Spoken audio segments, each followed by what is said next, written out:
I'm Eileen, 31, and my whole life changed at my father's retirement dinner last spring. The banquet hall glittered with success as my father, Richard, raised his crystal glass. "My real children are the ones who made me proud," he announced to applause. Then his cold eyes found mine across the room.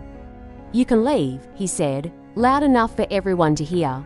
Humiliation burned through me as I stood shakily. But then my husband, Scott, stood too. What happened next redefined family for me forever. Before I continue this story, let me know where you're watching from and hit that subscribe button.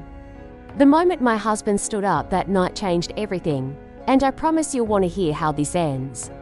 I grew up in Brookline, an affluent Boston suburb where success wasn't celebrated but expected. Our colonial-style home, with its manicured lawn, looked picture-perfect from the outside. Inside was a different story. My father, Richard Harrington, wasn't just a banking executive. He was a man who measured love in achievements and disappointments. My mother, Elaine, was beautiful, quiet, and ultimately powerless against my father's domineering presence. She'd occasionally whisper comfort after his tirades, but never openly defied him.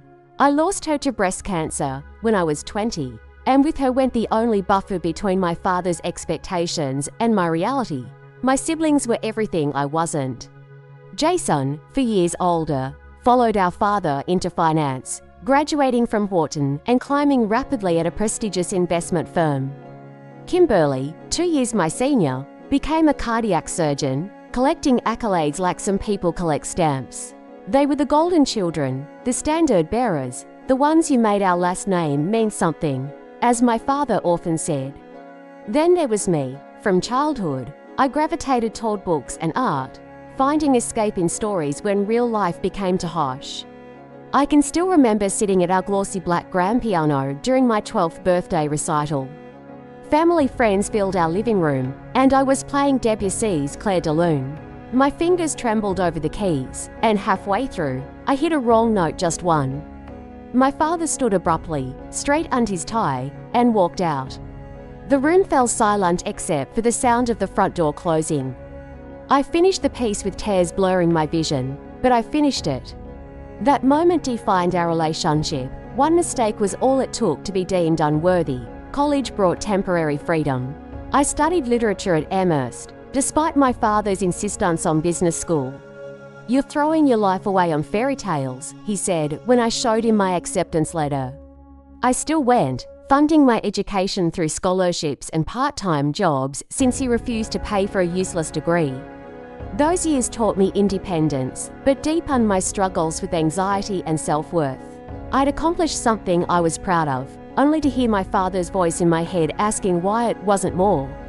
I dated occasionally, but relationships never lasted. I'd either pick men who reinforced my father's criticism or push away the good ones before they could discover I wasn't enough. Everything changed 3 years ago at a small bookstore in Cambridge. I was browsing the classic literature section when I reached for the last copy of a rare edition of Jane Eyre at the exact same moment as someone else. I looked up to find Scott Taylor, with kind eyes and a warm smile that made something inside me settle for the first time. "You take it," he insisted. "Anyone hunting for Bronte deserves it more than me." We ended up talking for hours at the coffee shop next door. Scott was a software engineer who loved literature nearly as much as I did. He listened when I spoke, actually listened, without checking his watch or preparing his next argument. When I mentioned my dream of starting a small publishing house for overlooked authors, he didn't laugh or call it impractical. Instead, he asked thoughtful questions about my business plan. 6 months later, with Scott's encouragement and help with the financial projections, I launched Lighthouse Press. We specialized in literary fiction by diverse voices, starting small with just 2 titles our first year. By year 2, one of our books had won a regional award, and we'd expanded to publishing 6 titles annually. It wasn't making me rich, but it was making me proud. Scott and I married in the small ceremony at the Boston Public Library. My father didn't attend, claiming an important business meeting in Chicago. Jason sent an expensive but impersonal gift. Only Kimberly represented my side of the family, leaving immediately after the ceremony for a conference. "They don't deserve you," Scott whispered as we danced at our reception, surrounded by friends and his loving family instead of mine. I hadn't spoken more than a few words to my father in nearly 2 years when the invitation to his retirement dinner arrived. After 40 years at First Atlantic Bank, Richard Harrington was stepping down as Executive Vice President, and there would be a formal celebration at the Hawthorn, Boston's most exclusive restaurant. "We don't have to go," Scott said, watching my hands tremble as I read the thick, cream-coloured card. "Maybe this is his way of reaching out," I said, though I didn't believe it. Maybe things will be different now that he's retiring. The night of the dinner, I stood before a bedroom mirror in a navy blue dress that had cost more than I'd usually spend. My hair was professionally styled, my makeup carefully applied to hide the shadows under my eyes from a week of stress-induced insomnia. "You look beautiful," Scott said, adjusting his tie in the mirror beside me. "I feel like I'm going to throw up," I admitted. A panic attack hit me just as we were about to leave. Scott sat with me on the edge of our bed, coaching me through the breathing exercises my therapist had taught me, his hand making slow circles on my back as my breathing gradually normalized. "We can still cancel," he reminded me. "No," I said, reapplying my lipstick with shaking hands. "I need to do this. I need to try one more time." As we drove downtown, Scott reached over and squeezed my hand. "Remember, no matter what happens tonight, you have people who love you for exactly who you are." I nodded, wishing I could believe him, but decades of conditional love had taught me otherwise. Deep down, I still thought I needed to earn the right to be loved, and tonight was one more chance to finally make my father proud. The Hawthorn stood like a beacon against the Boston skyline, its historic facade illuminated against the darkening spring evening. Scott handed our car to the valet, a young man in a crisp red uniform who opened my door with practiced elegance. As we approached the entrance, my heels clicked against the cobblestone walkway like a countdown. "Remember to breathe," Scott whispered, his hand steady at the small of my back. The Mata D directed us to the private banquet room, where my father's retirement celebration was already underway. Crystal chandeliers cast a golden glow over the crowd of about 70 people, most in formal attire, champagne flutes in hand. A string quartet played, softly in the corner, nearly drowned out by the polite laughter and conversation of Boston's banking elite. I spotted Jason immediately, holding court near the bar. At 36, my brother had grown to resemble our father, with his tailored suit and confident stance. He was surrounded by admiring colleagues, his gold cufflinks catching the light as he gestured while telling some story that had his audience chuckling appreciatively. "Amanda," he said when he noticed us, his smile not quite reaching his eyes. "Didn't think you'd make it," he offered Scott a brief handshake before turning to the group. "This is my little sister and her husband. Amanda does something with books, don't you?" Before I could answer, he continued, "Scott, these are some colleagues from Blackstone Investment. We just closed the Reynolds merger last week." The conversation immediately returned to finance, with Jason not bothering to include us. Scott gave my hand a gentle squeeze as we excused ourselves. We found Kimberly near the hors d'oeuvres table, elegant in a red dress that probably cost more than my monthly rent. She was showing off an enormous diamond engagement ring to 2 women I didn't recognize. "June wedding at the plaza," she was saying. Thomas wanted Tuscany, but I told him the humidity would be terrible for photos. She spotted me and paused briefly. "Amanda, you came?" Her eyes flicked over my dress with subtle assessment. "Navy is so reliable," she introduced Scott and me to her fiancé, Thomas, a neurosurgeon with perfect teeth and a Harvard accent. The conversation revolved around their upcoming wedding and recent medical conference in Switzerland before Kimberly excused herself to greet more important guests. "Your siblings are exactly as advertised," Scott murmured as we moved away. I was reaching for a glass of champagne from a passing waiter when I felt a bony hand on my arm. Aunt Patricia, my father's sister, pulled me into a stiff hug that smelled of expensive perfume and judgment. "Amanda, darling," she said, air kissing near my cheek. "You look healthy." The slight pause communicated volumes. Aunt Patricia had always sided with my father, reinforcing his standards as reasonable rather than punishing. She leaned closer, her voice dropping. "Try to make him proud tonight.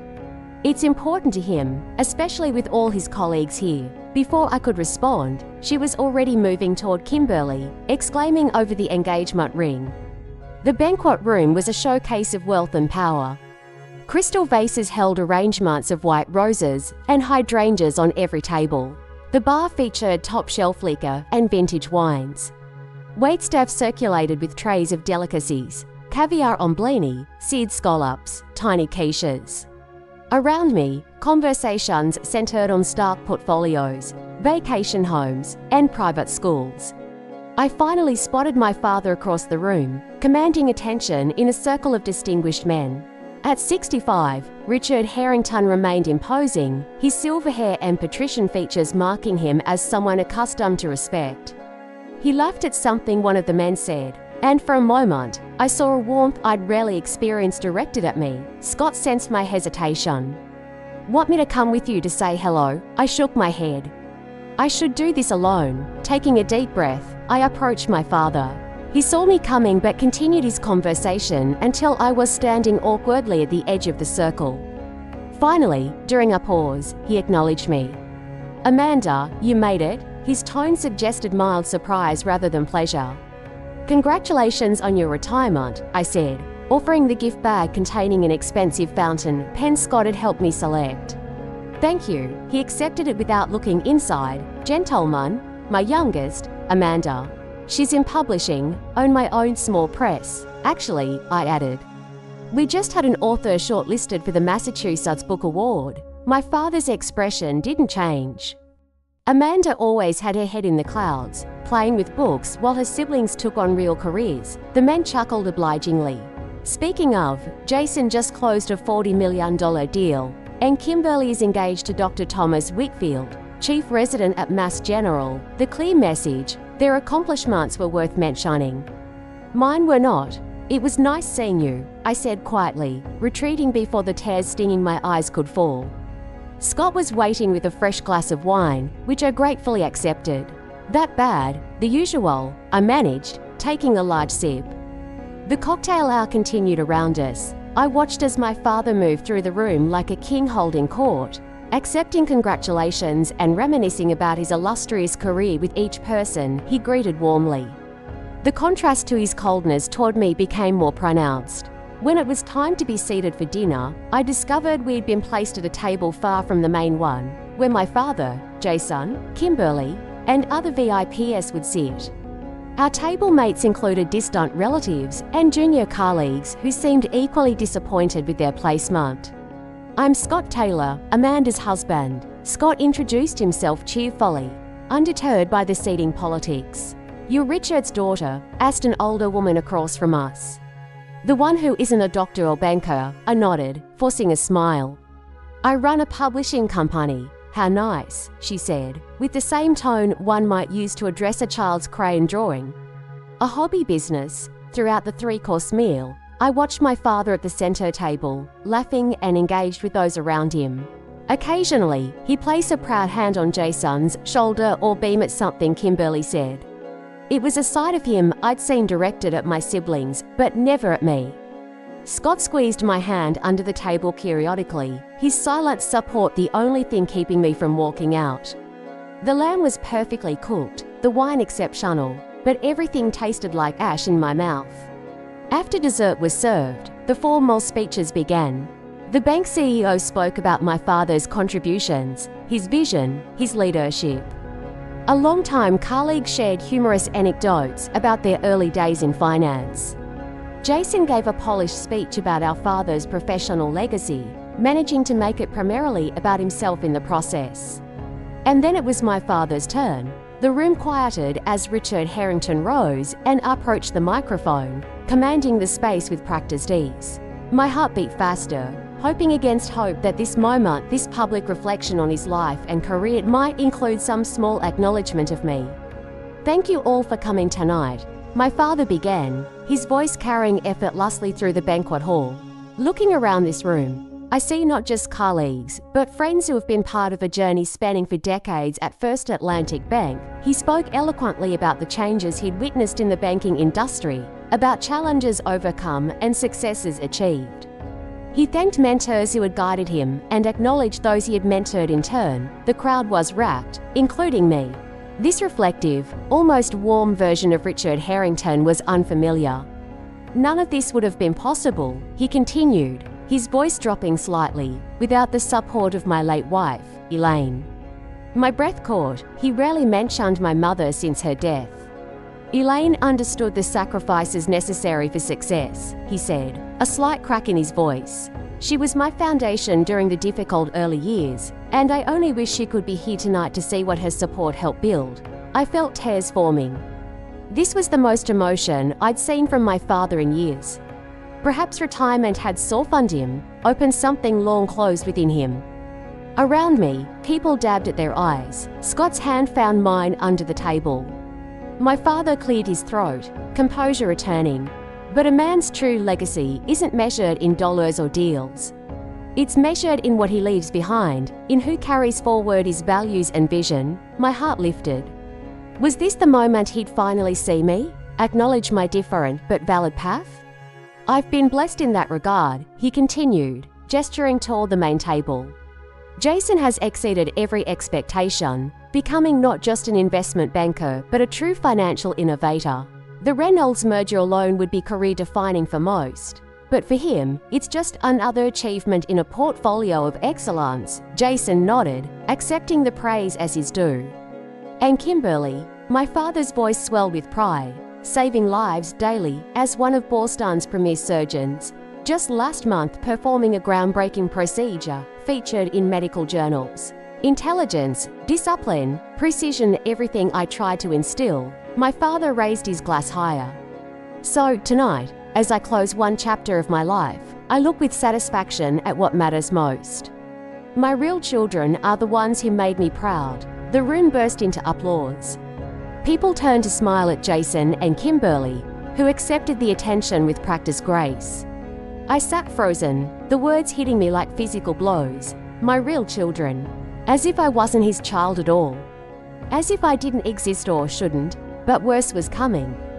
As the applause died down, my father's gaze swept the room and landed directly on me. The temperature seemed to drop as our eyes met across the distance. "You can leave," he said, his voice perfectly audible in the now quiet room. At first, some guests looked confused, not understanding who he was addressing. Then heads began to turn toward me, murmurs rippling through the crowd as realization dawned. My father had just publicly disowned me, my chest constricted painfully.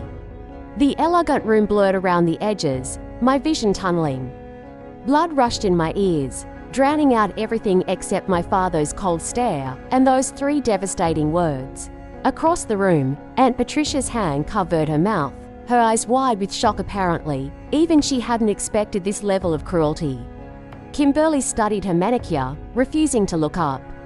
Jason wore a slight smirk, as if our father had delivered a particularly clever punchline.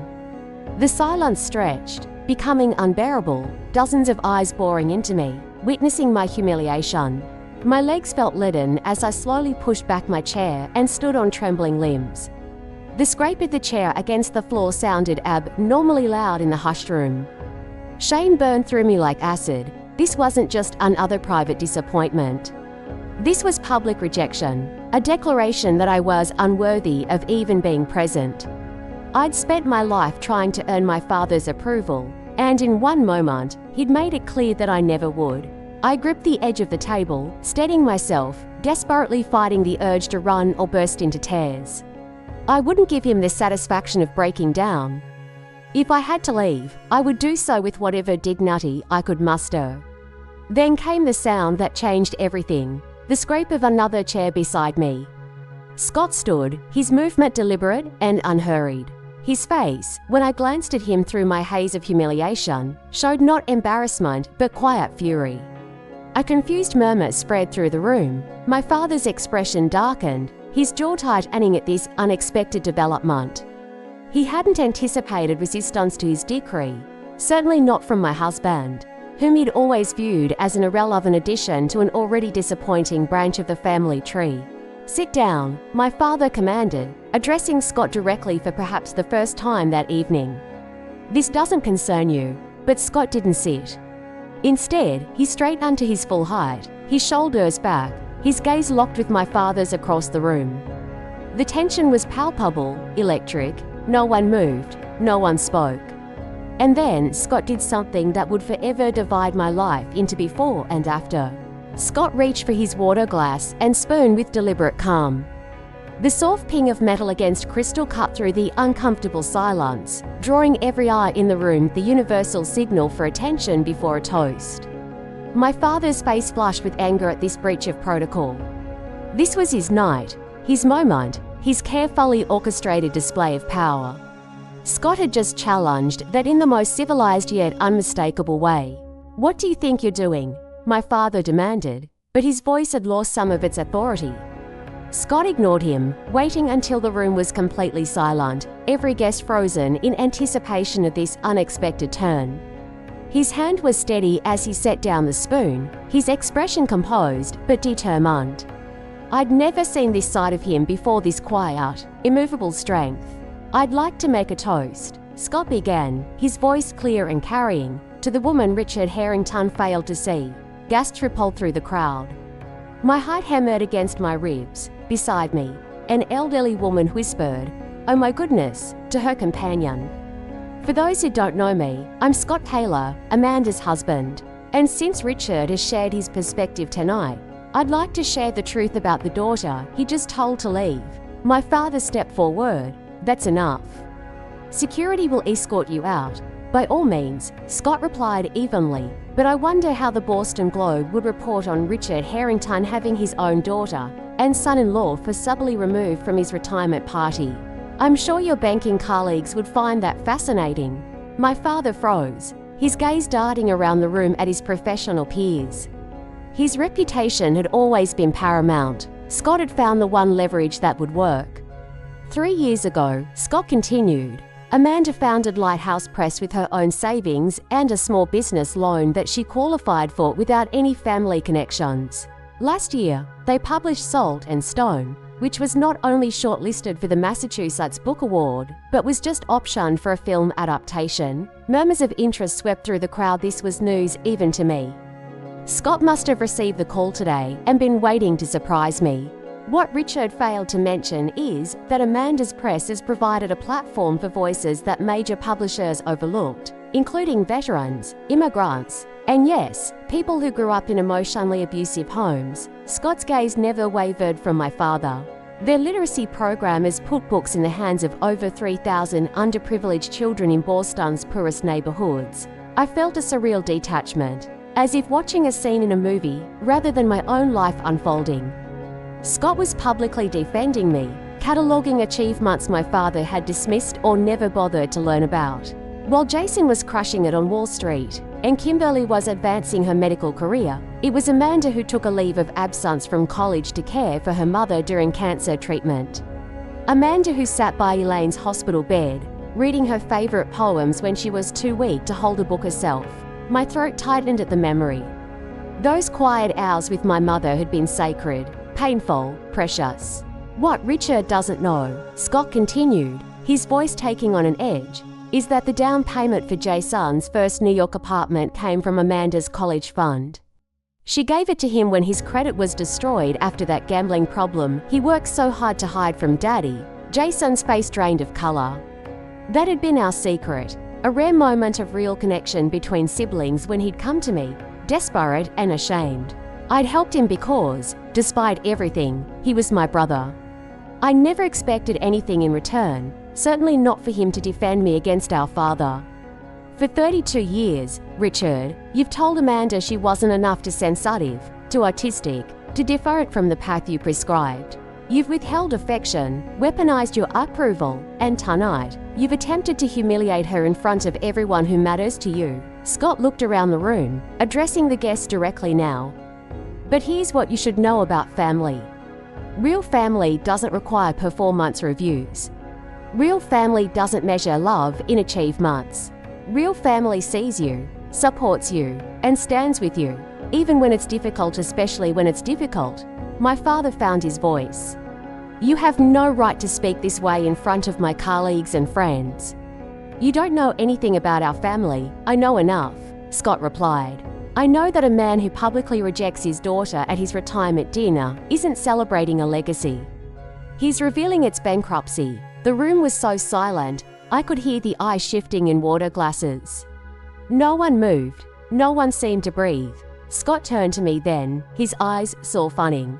Amanda is the strongest person I know, not because she met her father's impossible standards, but because she survived them and became herself anyway. He raised his water glass one final time, turning back to my father.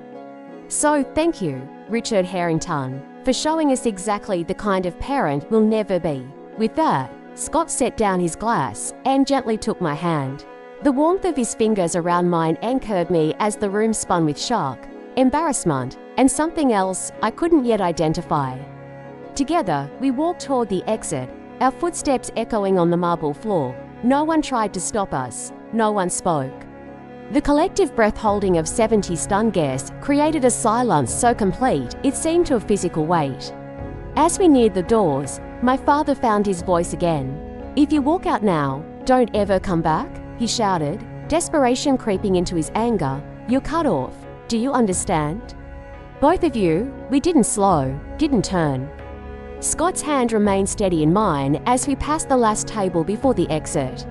An elderly man I recognized as one of my father's longest-serving colleagues caught my eye. Almost imperceptibly, he nodded a small gesture of respect or perhaps solidarity. It was the first time anyone from my father's world had acknowledged me as something other than a disappointment. The doors closed behind us, muffling the explosion of conversation that erupted in our wake. The valet, having overheard the commotion, avoided eye contact as he hurried to retrieve our car. The night air hit my flushed face like a blessing, cool and clean after the suffocating tension of the banquet hall. Scott opened the car door for me, then walked around to the driver's side. Neither of us spoke until we had pulled away from the Hawthorn, the elegant facade receding in the rearview mirror like the setting of a particularly vivid nightmare. Are you okay? Scott finally asked, his voice gentle in the darkness of the car. I wasn't. I was shattered, humiliated, and, strangely, impossibly relieved. Something that had been coiled tightly within me for decades had finally snapped, leaving me raw, but somehow lighter. I don't know, I answered honestly, but I think I might be. Eventually, Scott reached for my hand again, and we drove home in silence, leaving behind the wreckage of expectations and pretense, heading towards something I couldn't yet name but desperately wanted to discover. The emotional dam broke as soon as we entered our apartment. I collapsed onto our couch, violent sobs tearing through me as 3 decades of suppressed pain erupted at once. Scott held me without speaking, his shirt growing damp with my tears, his arm steady around my shaking shoulders. I'm sorry, I gasped between sobs. I'm so sorry you had to do that. I'm not, Scott said firmly.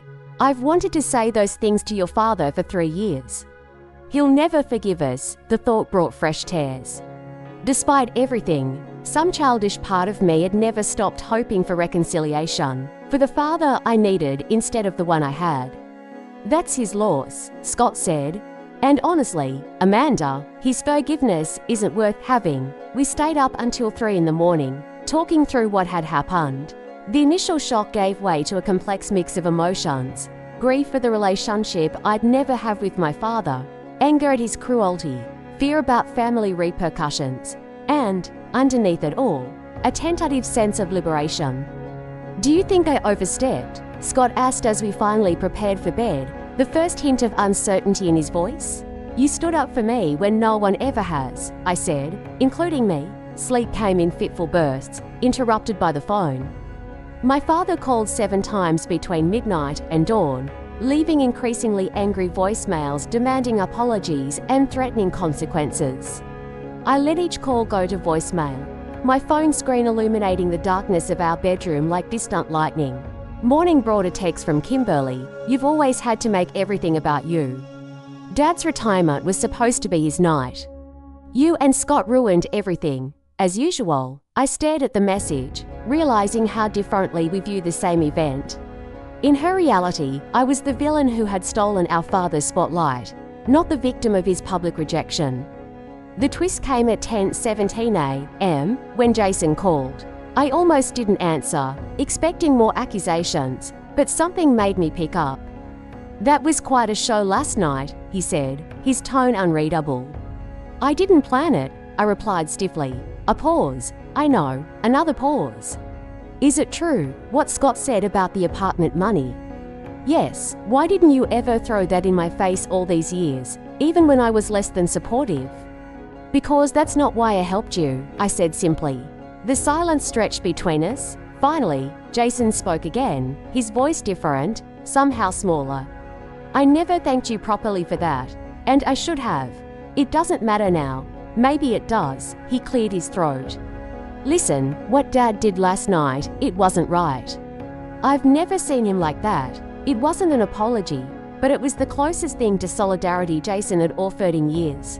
After we hung up, I sat staring at the phone, unsure what to make of the shift. At work that Monday, my boss, Marion, took one look at my face and ushered me into her office. "You look like you've been through a war," she said, pouring me coffee. "What happened?" I gave her the condensed version. Her response was immediate: "Take the week off. We'll manage the Hopkins manuscript without you." "I can't just stop working because of family drama," I protested. "Amanda," she said gently, "if you'd broken your leg, you'd take time off to heal. Your father broke something inside you. That deserves the same consideration." I reluctantly agreed to 3 days, spending them alternating between crying jags and numb television binging. Scott worked from home, keeping me company while respecting my need to process. The outside world continued, oblivious to my internal earthquake. On Thursday, the doorbell rang. I opened it to find Aunt Patricia, clutching a large manila envelope and looking uncharacteristically uncertain. "May I come in?" she asked. I hesitated, then stepped aside. She perched awkwardly on our couch, refusing coffee or tea. "What my brother did was unforgivable," she said without preamble. I should have said something that night, and I didn't. I've been enabling Richard's behavior for years, telling myself it was just his way. She handed me the envelope. Inside were old family photographs I'd never seen. My mother, pregnant with me, looking radiant. Toddler me on my father's shoulders, both of us laughing. A family vacation where my father was teaching me to fish, his expression patient and kind. "He wasn't always like this," Aunt Patricia said softly. "After your mother got sick the first time, something changed in Richard. He became obsessed with control, with measurable success. It was as if by perfectly organizing his world, he could keep tragedy at bay." I studied the photos, these glimpses of a father I didn't recognize. "That doesn't excuse what he's done." "No," she agreed, "it doesn't. But I thought you should know there was a time when he loved you unreservedly. That capacity exists in him, buried under years of fear and bitterness." After she left, I placed the photos in my desk drawer, unable to look at them longer, but unwilling to throw them away. The family implosion generated ripples through our extended family network. Cousins I rarely spoke with texted for details. My father's sister-in-law called to say she'd always thought Richard was too hard on you. The family mythology was being rewritten in real time, with long-time power dynamics suddenly up for re-examination. 5 days after the dinner, my father's name on my call ID triggered a panic attack so severe that Scott had to talk me through breathing exercises for 20 minutes. That night, he researched therapists specializing in family trauma and emotional abuse. "You need professional support," he said, showing me a short list he'd compiled. "This is beyond what I can help you process." I selected Dr. Eleanor Waters, a woman whose kind eyes and no-nonsense expression in her professional photo somehow inspired trust. My first appointment was scheduled for the following Tuesday. "What if this breaks me completely?" I asked Scott the night before. "What if I discover I'm even more damaged than I thought?" "You're not damaged, Amanda," he said. "You're hurt. There's a difference. And sometimes things need to break open before they can heal properly." A week after the retirement dinner disaster, My father appeared unannounced at our apartment building. The doorman called up, asking if we wanted to receive Richard Harrington. My hand shook as I held the intercom. "It's your call," Scott said. "We can refuse." "No," I decided. "Let's end this." My father looked smaller somehow as he entered our apartment. His commanding presence diminished outside his usual power settings. His eyes darted around our modest but comfortable home with thinly veiled judgment. "I've come to clear the air," he announced without greeting. "That scene at my retirement was unacceptable. You told me to leave in front of everyone," I reminded him, my voice steadier than I expected. "What did you think would happen? I expected you to respect my wishes. Instead, your husband created a spectacle that undermined my entire career celebration." Scott, who had promised to let me handle this confrontation, remained silent beside me, his presence reassuring. "Did you come here to apologize?" I asked. My father looked genuinely confused. "Apologize? For what?" "For being honest about my disappointment. I've given you every opportunity to make something of yourself, and you've rejected them all." In that moment, I saw with perfect clarity what Scott had been telling me for years. My father was incapable of seeing me as I actually was. He could only see the ways I failed to be who he wanted. "I think you should go," I said quietly. "I'm not finished," he snapped. "I came to tell you that I've spoken with my attorney. If you and Scott don't make a public apology to me, you'll both be removed from my will." Is that clear? The old Amanda would have crumbled, would have agreed to anything to regain his approval. But standing in my own home, with my husband beside me and the life we'd built together surrounding us, I found a strength I hadn't known I possessed. "We don't want your money," I said. "We never did. What we wanted was your love and your acceptance. But I'm done trying to earn something that should have been given freely." My father's face hardened. "You'll regret this when you're struggling to pay your bills with your little book-reading hobby." "I respect myself now," I said. "That's enough." He stormed out, slamming our door hard enough to rattle the pictures on the wall. One fell, the frame cracking as it hit the floor. It was a photo from our wedding day, Scott and I laughing as we fed each other cake. I knelt to pick it up, carefully removing the broken glass. "Symbolic," I murmured. "What is?" Scott asked. "The only thing that broke was the frame. We're still intact." He helped me clean up the shards, neither of us speaking of my father again that night. Instead, we ordered takeout, opened wine, and discussed whether Portland might be a good place for a fresh start. The idea of moving, of creating physical distance to match the emotional reality, felt increasingly right. As I fell asleep that night, I realized I hadn't apologized for anything all day. It was a small victory, but significant for someone who had spent her life saying sorry for existing. "Tell me about your father," Dr. Eleanor Waters said during our first therapy session. For the next 15 minutes, words poured out of me, stories I'd never fully articulated, even to Scott. Dr. Waters listened without judgment, occasionally jotting notes. At the end of the session, she looked at me thoughtfully. "Amanda, have you ever heard of emotional abuse?" That simple question began a 3-month journey through family dynamics, trauma responses, and the slow process of reclaiming my self-worth. Dr. Waters helped me see patterns I'd normalized. My father's conditional love, my siblings' roles in our dysfunctional system, my own adaptive behaviors that had once protected me, but now limited me. "Healing isn't linear," she warned me. "You'll have setbacks, days when the old beliefs feel more real than the new ones. That's normal." She was right. There were mornings I woke up convinced I was fundamentally flawed. Afternoons when criticism from a client set me spiraling into self-doubt. Evenings when I checked my phone, hoping for a message from my father despite everything. The panic attacks continued, sometimes triggered by specific reminders of my father, sometimes appearing without obvious cause. After particularly severe episodes, Dr. Waters suggested medication might help. "It doesn't have to be forever," she explained. "Think of it as a tool while your nervous system learns new patterns." The low-dose anti-anxiety medication made a noticeable difference within weeks. The constant background hum of dread quieted, sleep came easier. I found myself laughing more freely with Scott, engaging more confidently at work. Meanwhile, Scott and I researched Portland in earnest.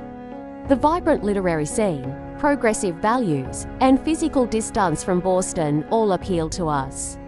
We created spreadsheets comparing neighbourhoods, housing costs, and potential office spaces for Lighthouse Press. "Are we running away?" I asked Scott one night as we scrolled through Portland rental listings. "We're running towards something," he corrected.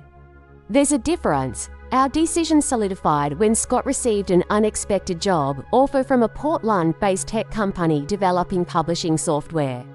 The position came with a significant salary increase and the option to work remotely 3 days a week. "It's like the universe is confirming our plan," he said, showing me the email. We set a 6-month timeline for the move, giving us time to wrap up projects in Boston and transition the business thoughtfully. I was explaining these plans to Marion when her eyes widened at something over my shoulder. Amanda Taylor, a woman, approached my desk, her expensive perfume announcing her before her voice did. "I'm Vivian Newell. I was your father's executive assistant for 15 years, my stomach tightened." "If my father sent you," she shook her head. "Richard has no idea I'm here. I retired last month, so he can't fire me for this conversation." She glanced around. "Is there somewhere we could talk privately?" Over coffee in a nearby cafe, Vivian shared stories that confirmed my worst suspicions and revealed new dimensions to my father's behaviour. His perfectionism and cutting remarks weren't limited to me. They extended to his staff, particularly women. He'd reduced junior associates to tears, taken credit for others' ideas, and held grudges for years over minor infractions. The night of that retirement dinner, Vivian confided, 3 longtime colleagues approached me separately to say they'd always thought Richard was unnecessarily harsh with you. Your husband's speech, it resonated with many people who'd experienced your father's darker side. Why are you telling me this?" I asked. Vivian stirred her coffee thoughtfully. "Because for 15 years, I watched you try to win the approval of a man who moves the goalposts every time someone gets close. I watched you blame yourself for his inability to show love, and I stayed silent." She reached across the table, briefly touching my hand. "I'm not staying silent anymore." That conversation with Vivian was unexpected validation, external confirmation that I hadn't imagined or exaggerated my father's treatment. It strengthened my resolve to build a new life, unshackled from his influence. In the following weeks, I reached out to cousins on my mother's side, whom I'd lost touch with after her death. To my surprise, many welcomed the reconnection. My mother's sister, Judith, invited Scott and me for a weekend at her Connecticut home, where she shared family stories and photographs I'd never seen. "Your mother would be so proud of the woman you've become," Aunt Judith told me, showing me my mother's college journals. "She was an artist too, you know, before she met your father and adopted his priorities." This glimpse into my mother's unfulfilled creative ambitions created a new sense of connection with her. I'd always thought my artistic tendencies came from nowhere, an anomaly in a family of practical professionals. Learning they were an inheritance from my mother felt like reclaiming a piece of my identity. For months after the retirement dinner in Sutton, I was giving a speech at a small literary event about Lighthouse Press's mission to amplify overlooked voices. Halfway through, I realised I was speaking confidently, without the constant internal editing and self-doubt that had previously accompanied any public appearance. "You were magnificent," Scott said afterward, as we celebrated with a group of authors and industry colleagues. "I didn't picture my father's disapproving face once," I marvelled, "not even when I stumbled over that author's name. It was a breakthrough," Dr. Waters acknowledged in our next session. "You're internalising a new voice," she observed. "Your own voice of self-acceptance is becoming louder than his voice of criticism." Our Portland plans progressed. A house hunting trip yielded a charming craftsman with a converted garage perfect for a small office. We put a deposit down, the commitment to our fresh start now concrete. Back in Boston, I expanded Lighthouse Press's mission, creating a special imprint for memoirs focused on family reconciliation and healing from emotional abuse. The project felt both professionally exciting and personally meaningful, a way to transform my pain into purpose. My relationship with Jason continued its tentative thaw. He called occasionally, our conversations gradually becoming less superficial. During one such call, he confessed that he'd started therapy himself. That night, at Dad's retirement, it forced me to look at some things I'd been avoiding, he admitted. Like how I've spent my entire adult life chasing Dad's approval, and how exhausting that is. Kimberly remained firmly in my father's camp, sending a formal wedding invitation addressed only to Scott, with a post-it note reading, "No drama, please." We declined with an equally formal response card and a generous gift from their registry. 6 months after the retirement dinner, Scott and I were discussing starting a family, a conversation I'd always avoided, fearing I'd inherited my father's capacity for emotional damage. "What if I'm like him?" I whispered, naming my deepest fear. "What if I don't know how to love a child unconditionally?" "The fact that you're asking that question means you won't be like him," Scott said. "You're aware of the patterns. You're doing the work to heal them." That night, I had a breakthrough therapy session where I finally expressed my rage toward my father without tempering it with understanding or excuses. Dr. Waters encouraged me to write him a letter I'd never send, pouring out decades of hurt and anger. "I hate what you did to me," I wrote, my pen pressing so hard it tore the paper in places. "I hate that you made me believe I was fundamentally flawed. I hate that even now, part of me still craves your approval." The release was cathartic. Afterward, I realized it had been weeks since I'd thought about my father daily. His power over my emotional state was diminishing, his absence becoming less of a wound and more of a fact. Our last week in Boston, I received an unexpected email from my father's former colleague, the elderly man who had nodded to me as Scott, and I left the retirement dinner. "I'm retiring to Portland myself next month," he wrote. "Richard and I had a falling out recently over his treatment of a young analyst that reminded me of his behavior toward you. If you and Scott are settled by then, perhaps we could meet for coffee." Sometimes chosen family is more important than biological connections.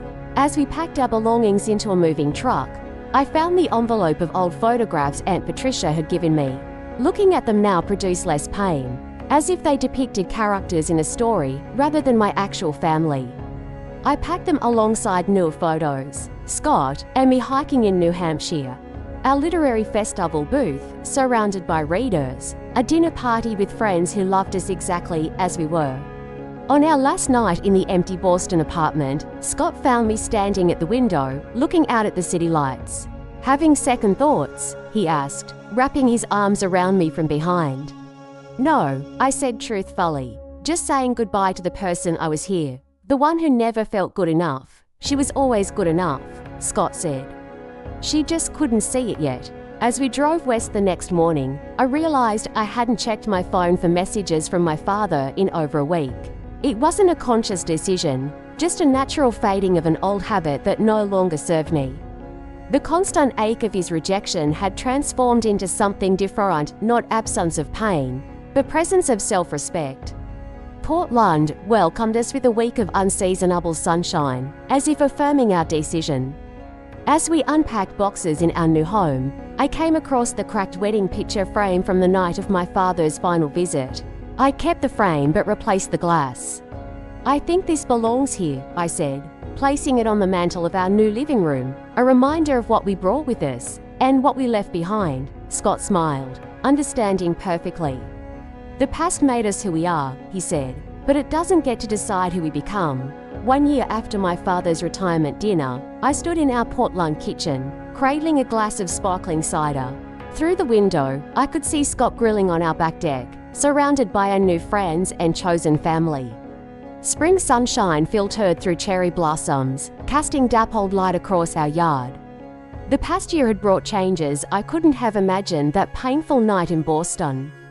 Lighthouse Press had flourished in Portland's supportive literary community, winning a Small Business Innovation Award for our community outreach programs. My therapy sessions with Dr. Waters had transitioned from weekly to monthly check-ins. And most significantly, I was for months pregnant with our first child. "Need any help?" asked Aunt Patricia, who had flown out for our housewarming party. Her relationship with my father had grown strained after she continued maintaining contact with me. But at 68, she'd finally decided to prioritize her own values over family harmony. "I'm good, thanks," I smiled, handing her plate of appetizers to carry outside. The doorbell rang as I was arranging a cheese board. I opened it to find Jason, looking travel rumpled, but smiling tentatively. "Sorry I'm late," he said. Flight from New York was delayed. I hugged him, still getting used to this new, warmer relationship we were building. Over the past year, we'd progressed from awkward phone calls to genuine conversations. He'd visited Portland twice, each time opening up more about his own struggles with our father's expectations. "Come in," I said. "Everyone's out back. How's Claire?" Jason had recently started dating a kindergarten teacher who seemed to bring out a gentler side of him. "She's good," wanted to come, but couldn't get the time off. He hesitated, then handed me an envelope. "I've been debating whether to show you this, but I think you should know." Inside was a short article from a Boston business publication featuring a small photograph of my father. The headline read, "Former First Atlantic EVP Richard Harrington hospitalized after minor stroke." "He's physically okay," Jason added quickly, seeing my expression. "But it's been a wake-up call. He's alone a lot now. Kimberly visits when she can, but her surgical residency keeps her busy." He refused to hire help initially, but after he burned dinner and set off the smoke alarms, the neighbors called me. I studied the photo of my father. He looked older, diminished somehow. "I'm sorry to hear he's unwell," I said honestly, "but I don't know what you expect me to do with this information." Jason shrugged. "Nothing, necessarily. I just thought you should know." I placed the article on the counter, promising myself I'd process it later. Today was about celebration, not reopening old wounds.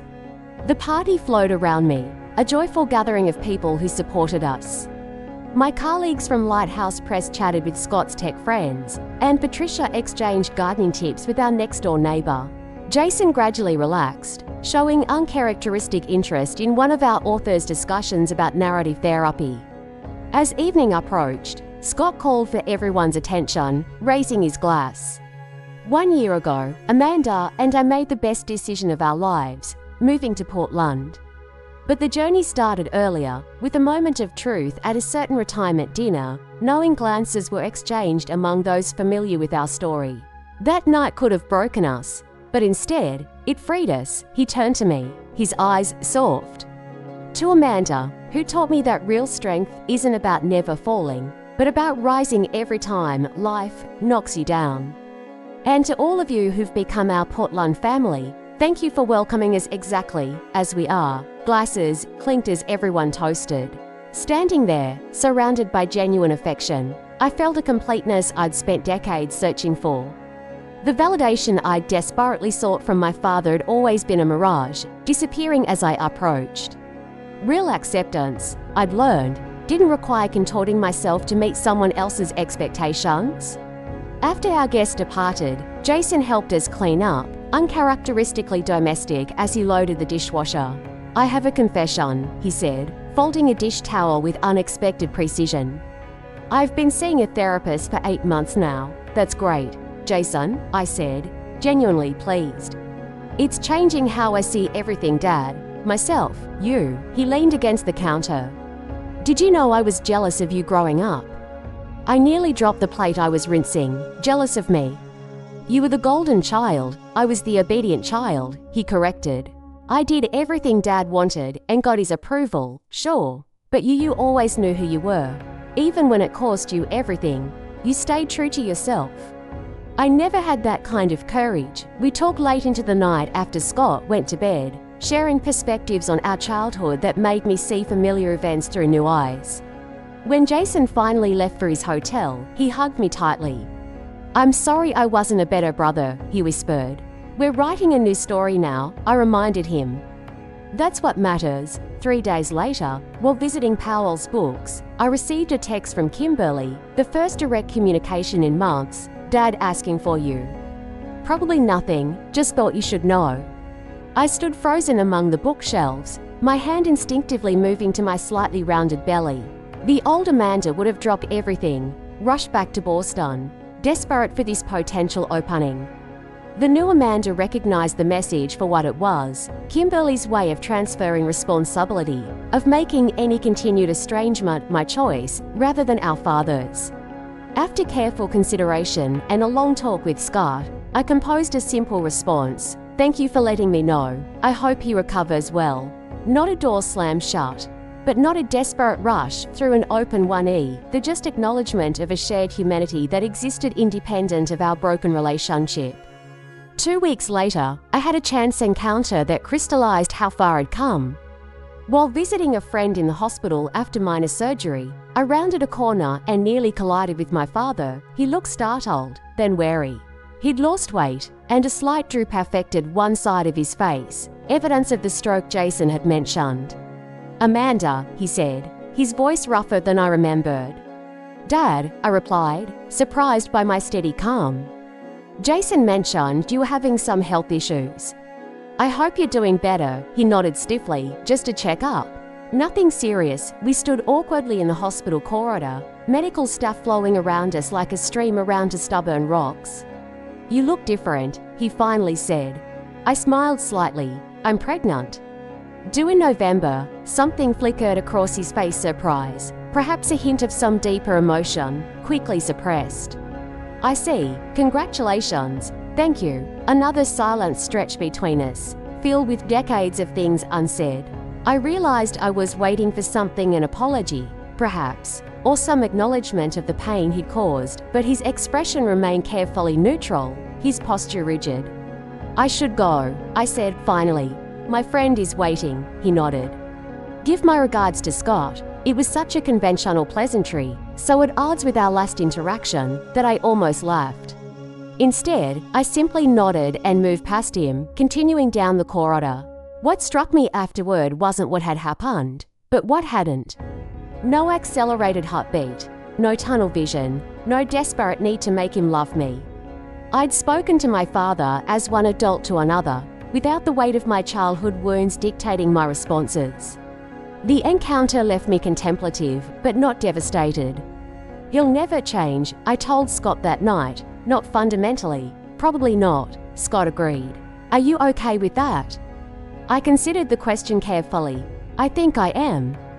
For the first time, I truly understand that his limitations aren't my failure. That autumn, as the Portland trees turned brilliant shades of orange and red, we prepared our home for the baby.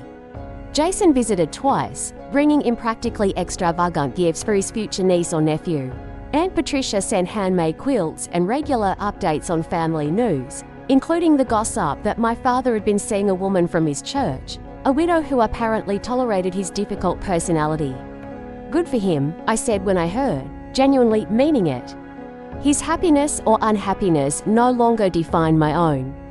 In late November, our daughter, Lily Eleanor Taylor, was born after 20 hours of labour.